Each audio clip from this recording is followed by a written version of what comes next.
I think those of us who are American citizens should really think about that if we really want to broadcast to the world our intentions to conquer a sovereign country. For my money, that destroys US soft power as well as being illegal and immoral. But for others, clearly, it's on the agenda, and it's on the agenda for President Donald Trump.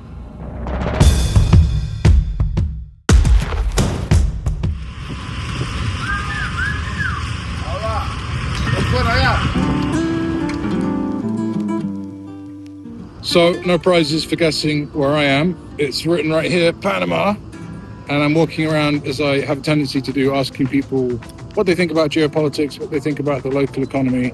I've done this loads of times, and I've only just started doing videos, which is maybe crazy, but there you go. The main message is that people are very upset about Donald Trump's claim on the Panama Canal. We're taking it back. They're taking it seriously. Like we said in the Bloomberg video the other day, Donald Trump's foreign policy is serious.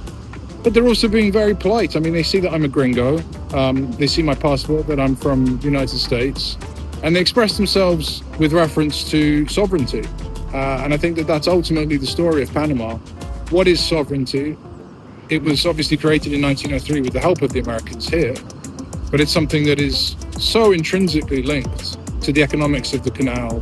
One thing I've realized, which I probably should have realized before, is that talking to these people, without the canal, there is no Panama. There is no Panamanian economy. There is no Panamanian sovereignty. So the canal is everything. And threatening to take back the canal is effectively threatening to conquer Panama. And I think those of us who are American citizens should really think about that and really think if something that's being dressed up in terms of economics and business interests is really something that we're comfortable doing. If we really want to broadcast to the world our intentions to conquer a sovereign country. For my money, that destroys US soft power as well as being illegal and immoral. But for others, clearly, it's on the agenda, and it's on the agenda for President Donald Trump.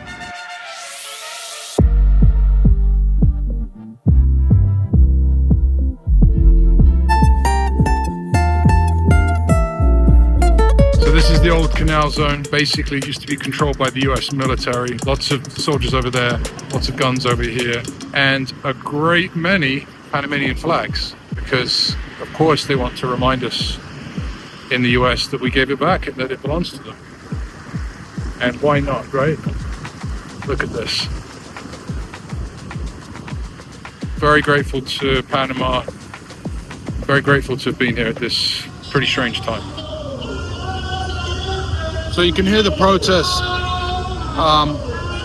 They're protesting the government and the US, but they're being careful because the locals tell me that if it gets too big, they're worried that the US will use it as an excuse for an intervention.